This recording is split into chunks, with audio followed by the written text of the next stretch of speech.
వచ్చినటువంటి అందరికీ ప్రభునామంలో హృదయపూర్వకమైన వందనాలండి.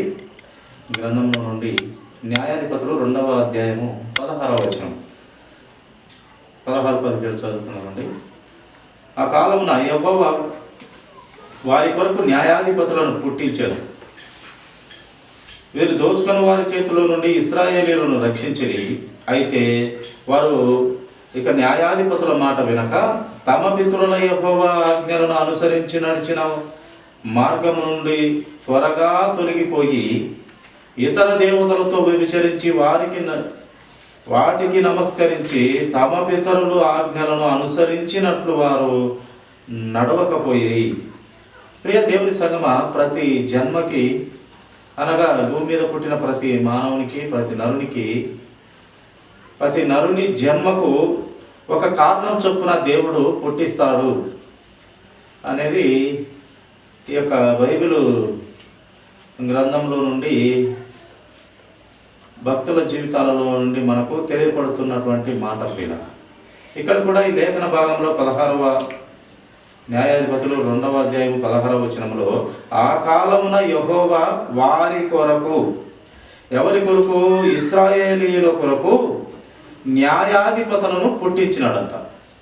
ఈ న్యాయాధిపతులు వాళ్ళ కోసము ఎందుకు పుట్టించాలి అని దేవుడైతే న్యాయము చేసేదానికి, క్రమము, న్యాయము, పద్ధతి, ధర్మము, నీతి, నిజాయిత, యథార్థత నేర్పించనీకి ఆ కాలమున యెహోవా వారి కొరకు న్యాయాధిపతులను పుట్టించెను.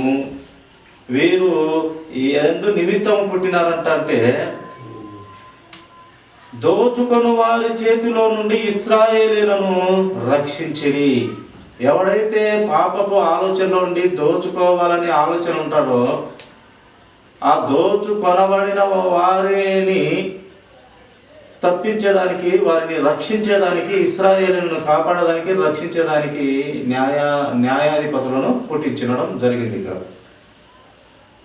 అందు నిమిత్తము దేవుడు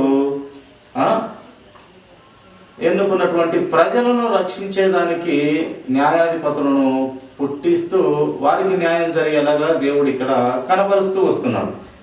ఒక న్యాయాధిపతులే కాదు, అందరినీ, సమస్త భూమి మీద సమస్త ప్రాణకోటి ప్రతి మనిషి ఏదో ఒక సంకల్పంలో దేవుడు ఎన్నుకుంటాడు. ప్రతి మనిషిని, ప్రతి చెడ్డవాణి, ప్రతి మంచివాణి దేవుడు ప్రణాళికలో పుట్టిస్తూ ఉన్నాడు. ఏదో మనము ఈ లోకంలో తిన్నామా, నిద్రపోయినామా, లేచినామా, పిల్లలు పుట్టినరా, ఆస్తి ఉందా, అంతస్తు ఉందా, కొన్ని సంవత్సరాలకు సరిపడే ఆస్తి అంతస్తు ఉందా అనేది కాదు ముఖ్యం. నీవు ఒక దేవుని ఆలోచనలో బ్రతుకుతూ, నేను అందరం కూడా దేవుని ఆలోచనలో బ్రతకనీకి మనలను పుట్టిస్తున్నాడు దేవుడు. ఆటోమేటిక్గా ఒక లోక సమత ప్రకారం మూతి పెట్టిన వాడు మేత వేస్తాడు అన్నట్టుగా కాకుండా మన బ్రతుకులు ఒక ప్రణాళికలో, ఒక్కొక్కరిని ఒక ప్రణాళిక, ఒక్కొక్కరిని ఒక క్రమంలో, ఒక్కొక్కరిని ఒక రూట్లో, ఒక్కొక్కరిని ఒక విధానంలో దేవుడు ప్రత్యక్షత ఇచ్చి నడుపుకుంటాడు. ఎగ్జాంపుల్గా ఇర్మియాకు అసలు వివాహమే వద్దు అన్నాడు. ఎందుకంటే నీవు నా పని చేయలేవని. అలాగే హోసేకు ఒక వ్యభిచారిని పెళ్లి చేసుకో అని చెప్పినాడు. పౌలు గారు అయితే అసలు పెళ్ళే చేసుకోలేదు. ఆయన ఏం చెప్తాడంటే పెళ్లి పట్ల మంచి అభిప్రాయమే ఉంది, అలాగని పెళ్లి చేసుకోకుండా ఉండకూడదని కాదు, నా మాదిరి ఉంటే మీకు మంచిది, అంటే దేవుని పని చక్కగా చేయవచ్చును, కానీ నిలవలేని పక్షంలో పెళ్లి చేసుకునవచ్చును. ఒకరికి పెళ్లి చేసుకోవకని చెప్తాడు దేవుడు, ఒకడు చెడిపోయిన ఆడదాన్ని చేసుకోమని దేవుడు చెప్తాడు, ఒకరికి పెళ్ళే వద్దంటాడు. ఇలా దేవుని ప్రత్యక్షతలు ప్రియుల ఒక్కొక్కరిలో ఒక కోణంలో ఒక మనిషిని దిద్దుకుంటూ తన ప్రణాళికలోకి తెచ్చుకుంటాడు దేవుడు. అక్కడ పెళ్ళే వద్దంటాడు, ఇక్కడ పెళ్లి చేసుకోమంటాడు, ఇక్కడ పెళ్లి చేసుకుంటే నా పని నువ్వు చేయలేవని పెళ్ళే వద్దంటాడు. చెడిపోయిన స్త్రీని పెళ్లి చేసుకొని ఆయన ప్రణాళిక నెరవేర్చుకుంటాడు. ఇలా ఆయన కోణము అర్థం చేసుకునే జ్ఞానము నీకు నాకు ఉండాలి, అందరికీ ఉండాలి. అది ఆయన ప్రత్యక్షత, ఆయన ఆలోచన విధానము. అందుకే మొదటి మూల పాఠాల్లోనే కాక చాలా లోతులోకి రండి, మంచి బలమైన ఆహారం తినండి, లోతైన మర్మములు తెలుసుకోనండి, ఎన్ని సంవత్సరాలని ఆ పాలే తాగుతారు అంటూ భక్తుడు మనకు తెలియపరుస్తాడు. ఆయన క్రమము, ఆయన ప్రణాళిక, ప్రత్యక్షత, ఏ యొక్క అవసరంలో ఏ భక్తుని వాడుకుంటూ వస్తాడు అనేది దేవుడు ఒక్కొక్కరిలో ఒక్కొక్క రకంగా దేవుడు వాడుకుంటూ ప్రతి మనిషిని పుట్టిస్తూ ఉన్నాడు. ఆ పుట్టించడానికి కారణం ఏమంటే ఆయన ఉద్దేశంలో మనం పెరగాలి. ఆయన నిన్ను ఈ కోణంలో లేక ఈ ఉద్దేశంతో ఒక మనిషిని పుట్టిస్తాడు. ఆ ఉద్దేశ ప్రకారం మనం తెలుసుకొని, దేవుని ప్రణాళిక తెలుసుకొని, మనం ఆ దేవుడు ఇచ్చిన పనిని మనం నెరవేర్చి మనము మళ్ళీ తిరిగి దేవుని వద్దకే పోవాల్సింది. నరులారా తిరిగి రండని ఏదో ఒక తల్లి గర్భంలో నిన్ను నన్ను అందరినీ వేస్తూ ఉన్నాడు దేవుడు. పరలోక రాజ్యంలో ఆయన ప్రతి మనిషిని ఎరుగుతూ, ప్రతి మనిషి భవిష్యత్తును ఎరుగుతూ, నాయన ఇక్కడికి పంపిస్తాను భూమి మీదకి, నువ్వు మళ్ళీ నా దగ్గరికి రావాలను అనే పంపిస్తూ ఉన్నాడు దేవుడు. ఆ పంపించిన నీవు నేను అందరం కూడా ఆయన ప్రణాళిక చిత్తంలో బ్రతికి మనం వెళ్ళిపోవాలి. ఆయన ప్రణాళిక చిత్తంలో మనం ఇక్కడ బ్రతికి నడుచుకొని తిరిగి వెళ్ళిపోతే నీకు నాకు అందరికీ ధన్యత, దేవుడు కూడా సంతోషిస్తాడు. ఆయన ప్రణాళిక కాకుండా, ఆయన చిత్తము కాకుండా, ఆయన ఆలోచనలో కాకుండా మనం ఈ లోకంలో మన ఇష్టానుసారంగా బ్రతికి వెళితే మన ఇష్టానుసారంగా బ్రతికి మనకి వెళ్ళిపోయినట్లయితే మనకు దేవుడు 2 దారులు చూపించాడు. మంచి దారిలో ఆయన పిల్లలను, వినే పిల్లలను పెట్టుకుంటారు. చెడ్డదారిలో వినని పిల్లలకు శిక్ష విధించే ప్లేసులో వేస్తాడు. కనుక ప్రతి మనిషికి పుట్టుకకు నేను ఏమి చేయాలనేది దేవుని ప్రణాళిక ఏంది నా పట్ల అని ప్రార్థనలో మనం అడగాలి. దేవుని ప్రార్థనలో మనము అడగాలి. అయ్యా నాకు ఉద్యోగాలు అయ్యా, అయ్యా నాకు జ్వరం తగ్గించయ్యా. ఈ లోక సంబంధమైంది కాదు ప్రియులారా. అయ్యా నాకు ఉద్యోగం అయ్యా, అయ్యా నాకు భూమి లేదయ్యా, అయ్యా నాకు ఇది లేదయ్యా, ఇంటి లేదయ్యా, వాటి లేదయ్యా, తిండి బత్తి లేదయ్యా, అది ఇదంతా కుక్కలు కూడా సంపాదించుకుంటూ ఉన్నాయి. ఆకాశ పక్షులు కూడా విత్తవు కొయ్యి అవి సంపాదించుకుంటున్నారు. ఒక మనిషిని శ్రేష్టమైన దానిగా దేవుడు పుట్టిస్తూ ఉన్నాడు. ఆయన పోలికలో, ఆయన స్వరూపంలో, ఆయన చేతులతో పుట్టించుకున్న మనిషి దేవుని క్రమములో, దేవుని ఆలోచనలో బ్రతకమని చెప్తున్నాడు. కనుక ఆ ఆలోచన ఏంది? భూమి మీద నేను చేయవలసిన పని ఏంటయ్యా తండ్రి నాకు తెలుపు, ఏదో రకంగా నాకు బయలుపరచు అని మన ప్రార్థనలు మొదటిగా ఉండాలని దేవుని ప్రణాళిక ప్రియులారా. ఇక్కడ అందుకే ఈ మాటలో యెహోవా వారి కొరకు న్యాయాధిపతులను పుట్టించెను, ఇశ్రాయేలీయుల కొరకు న్యాయాధిపతులను పుట్టించినాడంట. ఎందుకంటే వారికి క్రమం నేర్పనికి, సత్యం నేర్పనికి, న్యాయంలో బ్రతకనికి, అన్యాయం అయిపోతున్న ఆ జనాన్ని లేవనెత్తి న్యాయము చెప్పి వీరు సత్యంలోకి వచ్చేలాగున, వారు అన్యాయం చేత ఆ యొక్క పరిస్థితులకు వెళ్ళకుండాలాగున వీరిని ఇశ్రాయేలీయులను న్యాయాధిపతులుగా పుట్టించిన దేవుడు ఇక్కడ మాట్లాడుతూ ఉన్నాడు. వీరికే కాదు, ప్రతి మనిషికి ఒక ప్రణాళికలో పుట్టిస్తాడు అనేది మనము గుర్తెరిగి ఉండాలి. న్యాయాధిపతులు 13వ అధ్యాయం 5వ వచనము ఒక మాట మనము ధ్యానించుకున్నాము. న్యాయాధిపతులు 13వ అధ్యాయము 5వ వచనం. నీవు గర్భవతివై కుమారుని కందువు, అతని తల మీద మంగళ కత్తి వేయకూడదు.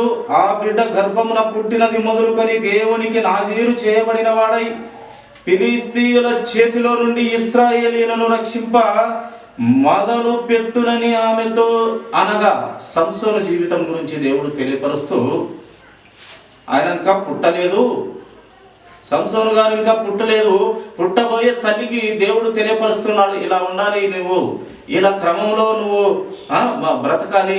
ఒక ద్రాక్షారసంనైనా కానీ, ఒక అపవిత్రమైనది ఏది ముట్టకూడదు, ఒక కారణ జన్ముని నీ కడుపున పుట్టించబోతున్నాను అని ముందుగానే తెలియపరుస్తూ ఉన్నాడు దేవుడు ఆమెకు. ఆ బిడ్డ గర్భమున పుట్టినది మొదలుకొని దేవునికి నాజీరు చేయబడిన వాడై దేవుని పని నిమిత్తము పుట్టబోతున్నాడు సంసోను. నీవు కూడా అపవిత్రమైనది ముట్టకూడదమ్మా. అతను ఏ పని మీద దేవుడు పుట్టిస్తున్నాడంట? ఫిలిస్తీన్ల చేతిలో నుండి ఇశ్రాయేలీయులను రక్షింప మొదలు పెట్టును. ఈ ఇశ్రాయేలీయులను ఫిలిస్తీన్ల చేతిలో నుండి రక్షిస్తాడు ఈ సంసోను అని ఆయన పుట్టక తల్లికినే ప్రవచనం చెబుతూ ఆ తల్లి గర్భంలో దేవుడు వేస్తూ ఉన్నాడు ప్రియులారా.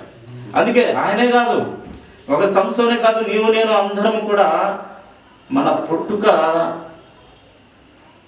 ఏంది అని తెలుసుకొని చనిపోవాలి. అయ్యా నన్ను పుట్టించినావు, ఈ లోకంలో ఇద్దరు నలుగురు కని సంపాదించి వాళ్ళ చేతిలో పెట్టేనికి కాదు, కానీ నీ ప్రణాళిక చిత్తంలో నీ ప్రణాళికలో నన్ను పెంచుమయ్యా. నీ హెచ్చరికలు నాకు తెలియపరిచి ఆ హెచ్చరికల ప్రకారం బ్రతుకులాగునా నాకు జ్ఞాన బుద్ధి వివేచనని మన ప్రభువుని అడగాలి. అప్పుడు నీ బ్రతుకుకు ఒక అర్థం చెప్పి నిన్ను ఎందుకు నిమిత్తం పుట్టించుకున్నాడు ఆ పని చేయించుకొని దేవుడు మళ్ళీ నరులారా రండి నా దగ్గరకు పిలుచుకుంటానని ఈ భూమి మీద నీ కార్యం ముగించుకొని మనం మళ్ళీ తిరిగి ఎక్కడికి వెళ్ళాలని దేవుడు కోరుతున్నాడు, ఆయన దగ్గరికి రమ్మని. కానీ ఈ లోకంలో విడిచిపెట్టిన దేవుని పిల్లలమైన మనము ఆయన దగ్గరకు వెళ్ళకుండా ఈ మధ్యలో ఒక అపవాదిగాడు ఉన్నాడు, ఆ అపవాది గారి దగ్గరకు పరుగులు తీస్తూ ఉన్నాం. ఆ యొక్క విశాల మార్గమైన ఉరకనికి పరుగులు తీస్తూ ఉన్నాం. ఈ సంకుచితమైన దేవుని మార్గంలోకి రానికి మనము రాలేని పరిస్థితిలో ఈ అపవాదిగాడు మనను ఏలుతూ ఉన్నాడంట ప్రియుల. కనుక ఇక్కడ సంసోను ఆ ఫిలిస్తీన్ల చేతుల నుండి ఇశ్రాయేలులను రక్షించడానికి పుట్టిస్తూ ఉన్నాడు అని ఆ పుట్టబోయే తల్లికి ముందుగానే తెలియపరుస్తూ ఒక ప్రణాళికలో సంసోను పుట్టించినాడు. అందుకే ఆయన చివరి టైంలో లేక మధ్య టైంలో ఆయన హెబ్రీయులకు రాసినటువంటి పత్రిక, అపోస్తలుడైన పౌలు గారు రచించిన హెబ్రీ పత్రిక 11వ అధ్యాయము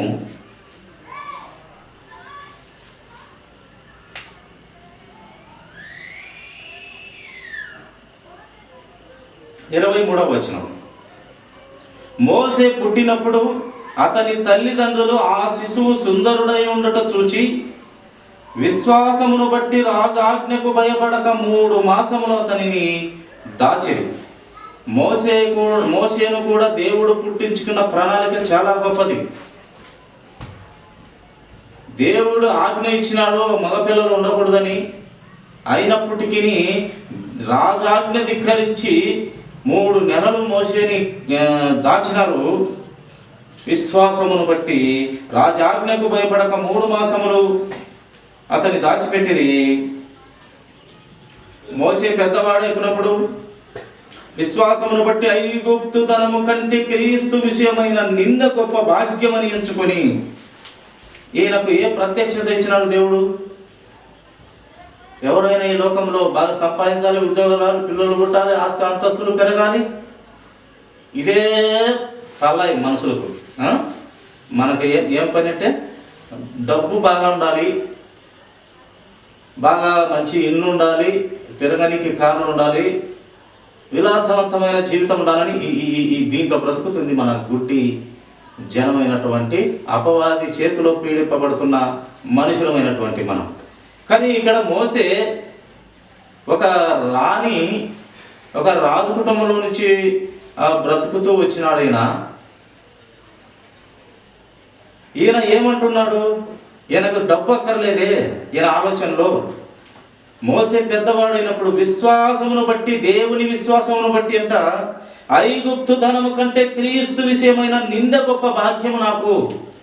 ఆ ధనము ఎవరికి కావాలి? క్రీస్తులో నేను నిందపడతాను, క్రీస్తులో నేను శ్రమ పడతాను, అది నాకు భాగ్యము అంటున్నాడు. అందుకు వీళ్ళు గొప్ప భక్తులు అవుతున్నారు, మనము పనికిమాలలో అవుతూ ఉన్నాము. మనకు కావాల్సింది ఈ లోకంలో ధనము, ఈ లోకంలో ఆశీర్వాదము, ఈ లోకంలో దీవెన, ఆశీర్వాదము, ధనము, ఇవి మనకు కావలసిన దరిద్రపు కొట్లు ఆలోచనలు మనవి. కానీ మోషే గారిలో అలాంటి దరిద్రపు కొట్టు ఆలోచనలు లేవు ప్రియుల. మనము ధ్యానించాలి భక్తుల జీవితాలు ఎలా ఉన్నాయి, మనము తెలుసుకోవాలి ప్రియులరా. అది దేవుడు ఒక్కొక్క భక్తుల్లో ఒక్కొక్క కోణంలో జ్ఞానం పెడుతూ వస్తూ ఉన్నాడు. పెద్దవాడైనప్పుడు విశ్వాసమును బట్టి ఐగుప్తు ధనము కంటే క్రీస్తు విషయమైన నింద గొప్ప భాగ్యం అని ఎంచుకున్నాడంట ఆయన. అలాగే కింది మాట కూడా చదువుకుందాము. అల్పకాలము పాప భోగము అనుభవించుట కంటే, అల్పకాలము పాప భోగము అనుభవించుట కంటే దేవుని ప్రజలతో శ్రమ అనుభవించుట మేలు అని యోచించినాడు. అల్పకాలములంట ఈ పనికిమాల లోకములో పనికిమాల ఆలోచనలతో గడుపుట కంటే దేవుని ప్రజలతో శ్రమ అనుభవిస్తా నేను అంటున్నారు మోషే గారు. ఆ ప్రత్యక్షత దేవుని నుండి పొందుకున్నాడు ఈయన. అయ్యా నువ్వు ఇంతమంది ప్రజలను ఇశ్రాయేలీయులను నువ్వు నడపాలి అంటే తప్పించుకోపోయినాడు. అయ్యో ప్రభు, అంతమందిని నేనేడ నడిపేది ప్రభు, 6 లక్షల మంది నేనెప్పుడు నడిపేది, నాకు మాట కూడా కరెక్ట్గా మాన్యం గల వాళ్ళను నత్తివాళ్ళను ప్రభు, నాతో ఎప్పుడు అవుతుంది, నాతో కాదు ప్రభు అన్నప్పుడు ఎంత తప్పించుకొని చూసినా దేవుడు వదలలేదు. ఎందుకు వదలలేదంటే ఈయనలో ఒక మంచి స్వభావం ఉంది. ఒక మనిషిని చంపినప్పటికీ, మోషే గారు ఒక మనిషిని చంపి పాతి పెట్టినప్పటికీ ఈయనలో ఆలోచన విధానం గొప్పగా ఉంది. ఒక దేవుని గురించి ఆలోచన ప్రణాళిక గొప్పగానే ఉంది కనుక, ఆయన భవిష్యత్తు ఎరిగిన దేవుడు కనుక, ఈయన భవిష్యత్తు ఈయన ఆలోచనలు ఎరిగినవాడు కనుక, ఒక మనిషిని చంపి బూడిసి పాతి పెట్టినా కూడా ఆయననే పట్టుకున్నాడు. నువ్వు ఇంతమందిని ఏలాల్సింది, ఇంతమందిని నడిపించాల్సిందే నాయకుడిగా ఉండి పెద్దగా ఉండి నువ్వు అన్నప్పుడు తప్పించుకోనికి చూస్తే ఇంకా దేవుడు సరే నువ్వు 4 మందం అంటున్నావు కదా, నీ అన్న అయినటువంటి అహరోను వాడుకో, నువ్వు చెప్తా ఉండు, నీ అన్న జరిగిస్తూ వస్తాడు అని ఆయన వదలలేదు ప్రియుల. దేవుని ఆలోచన ఉన్న బిడ్డలను ఎవరిని ఆయన వదిలే ప్రసక్తే లేదు. ఎవరైనా దేవుడు యేసుక్రీస్తు ప్రభువు. అల్పకాలంలో పాప భోగం అనుభవించటం, ఈ కొంచెంలో పాపము చేసి నరకానికి వెళ్ళట కంటే ఎక్కువ సమయంలో యుగాలు ఉన్న మన పరమ తండ్రి మన యేసుక్రీస్తు ప్రభువు వారు పరిశుద్ధ ఆత్మదేవుని దగ్గర యుగాల జీవితంలో కొంచెం ఈ లోకంలో శ్రమ అనుభవించి, ఇశ్రాయేలీయుల పట్ల కొంచెం శ్రమని అనుభవించి, క్రీస్తు విషయమై కొంచెం శ్రమని అనుభవించి, ఎక్కువ కాలంలో ఉండే దేవుని దగ్గర ఉండే ఆ ధన్యత నాకు కావాలి, ఈ లోకంలో ధన్యత నాకెందుకు. అబ్రహాం కూడా ఆయన అంత ధనవంతుడు ఎవరు లేరు. అబ్రహాం అంత ధనవంతుడు, సొగ భూభాగం అంతా ఆయనది. అప్పట్లో ఆయన కూడా ధనం పట్ల ఆపేక్ష కలిగిన వాడు కాదు. గుడారాలలో ఉంటూ నిలువరమైన పట్టణం కోసం ఎదురు చూసినటువంటి వాడు అబ్రహాము. దేవుని మాట మీద లక్ష్యమిచ్చినటువంటి వాడు అబ్రహాము. విశ్వాసాలకు తండ్రి అయినటువంటి వాడు అబ్రహాము. దేవుని మాటను మనసున పెట్టినటువంటి వాడు అబ్రహాము. ఇలా భక్తులు చెప్పుకుంటూ పోతే చాలా మంది గొప్ప భక్తులు, ఒక గొప్ప సాక్షి సమూహం గ్రంథంలో మనకు కనపడుతుంది. ఇంత గొప్ప సాక్షి సమూహం ముందు మనం కూడా వారిని జీవితాలను పరిశీలించి, మన జీవితాలను ఎందుకు పనికిరాని మన జీవితాలను కూడా దేవుని ప్రణాళిక తెలుసుకుని ఆ ప్రణాళికలో మనము ముందుకు వెళ్ళాలి.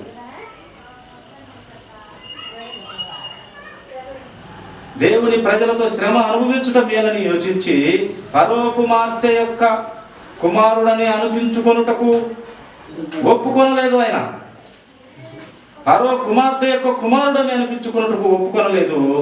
ఏలయనగా అతడు ప్రతిఫలముగా కలుగబో బహుమానమందు దృష్టి ఉంచెను. ఏంది ఆ బహుమానం? పరలోక రాజ్యంలో బహుమానం కావాలి. ఈ 70-80 సంవత్సరాలు ఎవరికి కావాలి? యుగాల జీవితం నాకు కావాలి. ఏ ఉద్దేశంతో ఉన్నాడు మోషే గారు? ఈ 60-70 ఎవరికి కావాలి? ఈ జీవితం చిన్నది, నాకు పెద్దది కావాలి. ఆ పెద్ద జీవితము ప్రభు దగ్గర ఉంది, యుగ యుగాల జీవితము అక్కడ ఉంది, నాకు ఆ జీవితము అక్కడ కావాలి నాకని గొప్ప మాటలు మోషే గారి ద్వారా మనకు దేవుడు వినిపిస్తూ ఉన్నాడు ప్రియుల.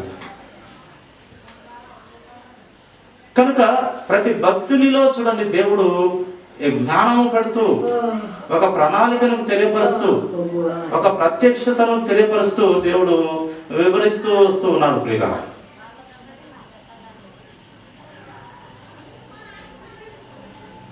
లూకా సువార్త 1వ అధ్యాయం 16వ వచనం చూడండి.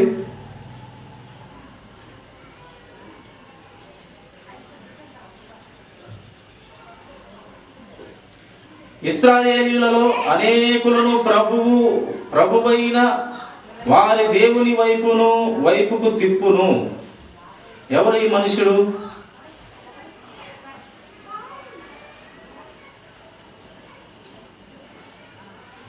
బాప్తిసం ఇచ్చు యోహాను.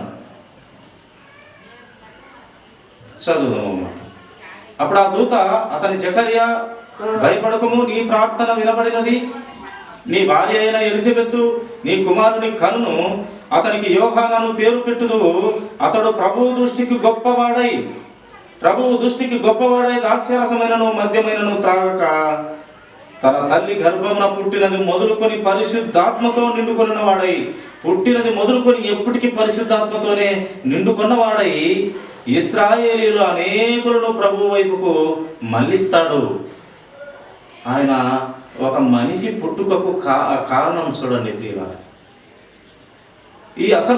ఈ బాప్తిసం ఇచ్చు యోహాను ఒక నీతిమంతులైన దంపతులకు ముందుగానే తెలియపరిచి ఆయన ప్రణాళిక తెలియపరుస్తూ ఉన్నాడు. ఒక మనిషి పుట్టుకకు చూడండి దేవుని ప్రణాళిక చాలా గొప్పది.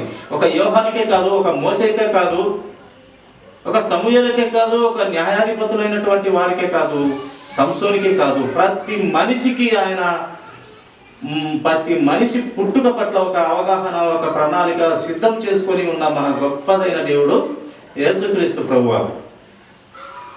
తన గర్భమున పుట్టినది మొదలు పరిశుద్ధాత్మతో నిండుకొని ఉన్నవాడు. ఇశ్రాయేలీయులు అనేకులను ప్రభువైన వారి దేవుని వైపునకు తిప్పును. మరియు అతడు తండ్రుల హృదయములను పిల్లల తట్టునకు, అవిధేయులను నీతిమంతుల జ్ఞానమును అనుసరించుటకును తిప్పి ప్రభువు కొరకు ఆయత్తుపడి ఉన్న ప్రజలను సిద్ధపరచుటకై ఏలియా యొక్క ఆత్మయు శక్తియు గలవాడే ఆయనను ముందుగా వీళ్ళను కనుక నీకు సంతోషమును మహా ఆనందమును కలుగును. అతడు పుట్టినందున అనేకులు సంతోషించుదురు. ఇది దేవుని ప్రణాళిక. చూడండి బాప్తిసం ఇచ్చు యోహాను పట్ల అతను పుట్టినది మొదలుకొని జనులంతా సంతోషిస్తారంట. అటువంటి పుట్టుకకు కారణమై ఈనాడు ఎప్పుడు అడవిలో తిరుగుతూ, ఆ మిడతలు అడవి తేనెలు తింటూ, యేసు క్రీస్తు ప్రభు వారి గురించి 6 నెలలు ముందుగా పుట్టి దేవుని సువార్త విషయమై ప్రకటిస్తూ వచ్చిన అడవిలో కేకలు వేస్తున్న ఒక మనుషుడు బాప్తిసం ఇచ్చు యోహాను. ఆయన పరిశుద్ధతను, ఆయన నీతిని, ఆయన యథార్థతను ప్రకటించే బిడ్డగా బాప్తిసం ఇచ్చు యోహాను ఆ అడవిలో తిరుగుతూ వచ్చినాడు. ఆయన పుట్టినది మొదలుకు ఎప్పుడు పరిశుద్ధాత్మతో నిండుకొని అనేకులు ఆయన పుట్టినది మొదలుకొని సంతోషించురని చెప్తూ వస్తున్నాడు ప్రియ. కనుక యోహాను కూడా ప్రజలను దేవుని వైపుకు త్రిప్పించడానికి దేవుడు ఒక ప్రణాళికలో పుట్టించుకున్నాడు బాప్తిసం ఇచ్చు యోహాను.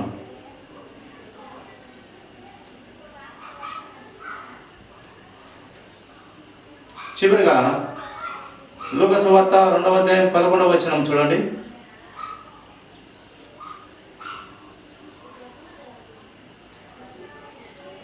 దావీదు పట్టణమందు నేడు రక్షకుడు మీ కొరకు పుట్టి ఉన్నాడు, ఈయన ప్రభువైన యేసుక్రీస్తు అను శబ్దమునకు అభిషక్తుడని అర్థం. మన యేసుక్రీస్తు ప్రభు వారు పుట్టినాడు దావీదు పట్టణమందు. ఆయన ప్రజలను వారి పాపముల నుండి రక్షించడానికి మన ప్రభువైన యేసుక్రీస్తును కూడా పుట్టించినాడు. గొప్ప ప్రణాళిక. పాపాన్ని తీసివేసే మందు ఇప్పుడు కాదు పుట్టించింది ఆయన. ఆయన ఈ భూమి పుట్టక ముందే తన దగ్గర ముందుగానే పుట్టించుకున్నాడు యేసుక్రీస్తు ప్రభువుని. భూమి పుట్టక ముందే, మనుషులు అనేది పుట్టక ముందే ఆయన ఎప్పుడో పునాది వేసినాడు. పాపానికి పునాది వేసి ముందు పాపానికి మందు తయారు చేసి మళ్ళీ పాపాన్ని ఎలాగైనా పోతారు, వీళ్ళు చెడిపోతారు, పాపం అయిపోతారు, ఒకానొక సమయంలో ఆ మందును నేనే వదులుతానని దేవుడు యేసుక్రీస్తు ప్రభు వారిని మన పాపాలను తీసివేసేదానికి ఆయన ఈ లోకాన్ని జయించుటకు, పాపాన్ని జయించుటకు, మరణాన్ని జయించుటకు, మరణపు ముళ్ళు విరిచి తిరిగి లేచిన దేవుని కుమారుడైన మన యేసుక్రీస్తు ప్రభు వారిని పుట్టించినాడు. ఇలాగ ప్రతి పుట్టుకకు దేవుడు కారణ జన్మునిగా ప్రతి మనిషిని పుట్టిస్తున్నాడు. అయితే ప్రభువా, నీ ఆలోచన నా పట్ల చెప్పయ్యా, నేను ఏ విధంగా నీవు పుట్టించినావు కదా, ఏ విధంగా బ్రతుకుతే నీవు సంతోషిస్తావు, నా బ్రతుకు పరమార్థం చెప్పయ్యా అని మనం ప్రభువును అడిగే బిడ్డలముగా అట్టి స్థితిలో మనము ఉండాలని దేవుడు కోరుతున్నాడు. మనకి ఇచ్చిన పని మనం తెలుసుకోవాలి. పిల్లలు పుట్టించి ఆస్తులంతా సంపాదించి వాళ్ళ చేతిలో పెట్టేది కాదు జీవితం.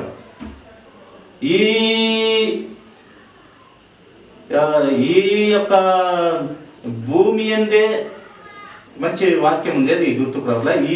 ఈ యొక్క భూమిలోనే సంతోషం అంటే అది పొరపాటు. మరి యొక్క జీవితం ఉందని నమ్మి ఆ జీవితం కొరకు మనం పాటుపడాలి. ఏది ఆ జీవితం అంటే దేవుని దగ్గర పరలోక రాజ్యం.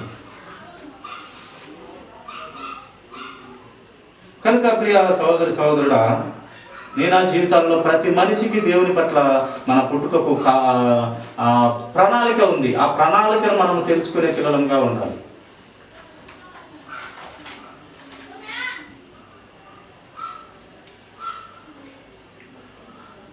చూడండి, ఒక్కటే మాట చూసి ముగించము. మొదటి సమయంలో 19:5 ఒక మాట చదువుకొని ముగించుకుందామండి. మొదటి సమయంలో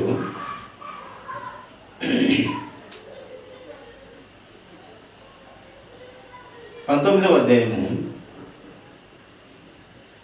5వ వచనం. అతడు ప్రాణమునకు తెగించి ఫిలిష్తీయుని చంపగా యెహోవా ఇశ్రాయేలులకు అందరికీ గొప్ప రక్షణ కలుగజేసెను. అది నీవే చూచి సంతోషించితివి కదా. నిష్కారణంగా దావీదును చంపి నిరపరాధి యొక్క ప్రాణమును తీసి నీవెందుకు పాపం చేయదు అని మనవి చేయగా, సౌలు రాజు దగ్గర యోనాతాను కుమారుడు దావీదును చంపద్దు నానా, అతడు నిరపరాధి, మంచివాడు, నువ్వే చూస్తీవి కదా, వాడు తొడగొట్టి 6 మూరల జానుడు ఉన్నటువంటి గొలియాతు తొడగొట్టి మనము భయపడిస్తున్న సమయంలో పొట్టిగా ఎర్రవాడైన దావీదు కాపాడకుంటే మన పరిస్థితి ఏంది? వారిని చంపకుంటే మన పరిస్థితి ఏంది? ఆ యొక్క గొలియాతు నుండి మనల్ని కాపాడినటువంటి వాడు దావీదు నిష్కారణంగా అతని చంపనీకి నువ్వు యోచనలు చేయొద్దని తన సొంత కుమారుడు తండ్రికి చెప్తుంటే, అప్పుడు ఆ కుమారుని కూడా గద్దించినట్టుగా మనము సౌలు రాజు లేఖనాల్లో మనం చూస్తాం. కనుక దావీదు కూడా ఇశ్రాయేలును విడిపించనీకి గొలియాతును హతం చేసినాడు దేవుని కృపను బట్టి. యుద్ధము ఎవరిది అని అన్నాడు దావీదు, యుద్ధము యెహోవాది అని గొలియాతును చంపేసి ఇశ్రాయేలు ప్రజలకు రక్షణగా నిలబడ్డాడు. ఒక్కటే రాయితో 5 మూరల జానడు, సుమారుగా చాలా మిద్దె పైకి ఉంటాడు. అంత బలమైన వాడిని ఒక్క రాయితో కొట్టి యుద్ధం నాది కాదురా నాయన, ఈ సున్నతి లేని ఫిలిష్తీయుడు, ఈయనకి మారు మనసు లేని ఈ ఫిలిష్తీయుడు, ఈడు ఎంత దేవుని పట్ల యుద్ధం నాదైతే కాదు కానీ దేవునిది యుద్ధం అని ఒక్కట రాయి గరగరగర తిప్పి కొడితే రాయి కొట్టుకొని అలానే ముందుకు పడిపోయినాడు. అతని ఖడ్గము 4 వచ్చి మోసుకొని రావాలి. ఆ ఖడ్గం చేత నరికేసి తల తీసుకొని వచ్చినాడు సౌలు రాజు దగ్గర. అది చెప్తున్నాడు యోనాతాను సౌలు రాజుకు చెప్తున్నాడు. ఈయన కాపాడుకుంటే మన పరిస్థితి ఆ నీతిమంతుని సంపద్దు, నువ్వు ఎన్నోసార్లు సంపనికి ట్రై చేస్తున్నావు, సంపద్దు అంటాడు. ఆయన సంపనికి కారణము ఈయన యుద్ధంలో కత్తి పట్టుకుంటే దావీదు మహారాజు 10,000 తలకాయలు అవతలి తిరగాల్సిందే శత్రు రాజ్యంలో నుండి. అదే సౌలు రాజు కత్తి పట్టుకుంటే 1000 తలకాయలే. అని అక్కడ ఉన్నటువంటి ఆడవారు సౌలుకు 1000, దావీదుకు 10,000 అని ఒక పాట పాడుకుంటూ వచ్చినారు. సౌలు యుద్ధం చేస్తే 10,000 మందినే చంపుతాడు, దావీదు యుద్ధం చేసే 10,000 తలకాయలు పట్టుకొని వస్తాడని ఒక పాట పాడితే ఆ పాటలో కోపం వచ్చి ఇంచుమించుగా 23 సార్లు ఈటని విసిరేసి చంపాలనుకున్నాడు సౌలు రాజు అయినటువంటి రాజు దావీదు మీద. అది కొడుకు చెప్తూ ఉన్నాడు, అతను నీతిమంతుడు, చంపవద్దు. అతడు ఆ గొలియాతునే చంపకుంటే మన బ్రతుకులు ఎలా ఉండేవి? నీకు ధైర్యం ఉందా గొలియాతును చంపనికి? నీకే ధైర్యం లేదు. ధైర్యం లేక సరిగ్గా కూర్చున్నప్పుడు అతను ధైర్యంగా యుద్ధం యెహోవాని చంపినాడు. అతను నీతిమంతుడు, మనవను రక్షించడానికి వచ్చినటువంటి దావీదు. ఇలాగా ప్రతి భక్తునిలో, ప్రతి మనిషిలో దేవుడు ఒకరిని కాపాడేదానికి ఆయన పుట్టిస్తూ వస్తున్నాడు. నిన్ను నన్ను అందరినీ కూడా ఒక నలుగురికి మంచి చేసేదానికే పుట్టిస్తూ ఉన్నాడు. కానీ దేవుడు చెడ్డ చేసి నీవు ఆ చెడ్డలోకమైనటువంటి నిత్య నరకానికి వెళ్ళకూడదు అనేది దేవుని ఒక ఆలోచన కలిగినాడు. కనుక మంచి దేవునిలో మంచిగా ఎదగాలనేది దేవుడు. అందుకే నేను పరిశుద్ధుడైన ప్రకారం మీరు కూడా సమస్త విషయంలో పరిశుద్ధంగా ఉండమని దేవుడు చెప్తున్న మాటలు మనం నెరవేర్చే బిడ్డలంగా ఉండాలని దేవుడు కోరుతున్నాడు. దేవుడు ఈ కొద్ది మాటలు దీవించగా తలలు వచ్చినట్టు ఇచ్చిన ప్రార్థన.